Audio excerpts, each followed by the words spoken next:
ಎಲ್ರಿಗೂ ನಮಸ್ಕಾರ ಪ್ರಿಯ ವೀಕ್ಷಕರೇ, ನನ್ನ ಗುರುಪರಂಪರೆ ಯೂಟ್ಯೂಬ್ ಚಾನಲ್ಗೆ ಸ್ವಾಗತ. ನಾನು ನಿಮ್ಮ ಕೃಪಾ. ಇವತ್ತು ಹೇಳ್ತಿರುವಂಥ ಪರಿಹಾರ ಬಂದು, ಮನೆಯಲ್ಲಿ ಹಣಕಾಸಿನ ಸಮಸ್ಯೆ ಇದ್ದಂಥ ಸಂದರ್ಭದಲ್ಲಿ ಇಂಥ ಪರಿಹಾರವನ್ನು ಮಾಡ್ಕೊಳ್ಳಿ.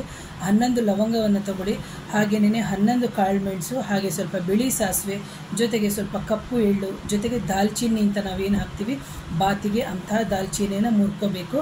ಜೊತೆಗೆ ಶುದ್ಧವಾಗಿರುವಂಥ ಕರ್ಪೂರವನ್ನು ತಗೋಬೇಕು, ಪಚ್ಚ ಕರ್ಪೂರವನ್ನು ತಗೊಂಡು ಜೊತೆಗೆ ಹಸುವಿನ ತುಪ್ಪವನ್ನು ಹಾಕಬೇಕು. ಇದೆಲ್ಲವನ್ನು ಹಾಕಿಬಿಟ್ಟು ಚೆನ್ನಾಗಿ ಕುಟ್ಟಿ ಪುಡಿ ಮಾಡ್ಕೋಬೇಕು. ಇದನ್ನು ಬಂದು ಧೂಪದ ರೂಪದಲ್ಲಿ ನಿಮ್ಮ ಮನೆಗೆ ಸಂಜೆ 6ರಿಂದ 7 ಗಂಟೆಯ ಒಳಗಡೆ ಹಾಕೋದ್ರಿಂದ ನಿಮ್ಮ ಮನೆಗೆ ಧನಾಕರ್ಷಣೆ ಆಗುತ್ತೆ. ಹಾಗೆ ನಿಮ್ಮದೇ ಯಾವುದೇ ತಡೆಯಾಗುತ್ತಿರುವಂತಹ ಕೆಲಸಗಳು ಸಮೇತ ನಿಮಗೆ ಸುಸೂತ್ರವಾಗಿ ಆಗುತ್ತೆ ಪ್ರಿಯಕ್ಷಕರು. ಇದು 90% ಗ್ಯಾರಂಟಿ. ಯಾಕಂದರೆ ಮಾಡಬೇಕಾದ್ರೆ ಶ್ರದ್ಧಾ ಭಕ್ತಿಯಿಂದ ಮಾಡಿ ಅಂತ ಹೇಳ್ತೀನಿ.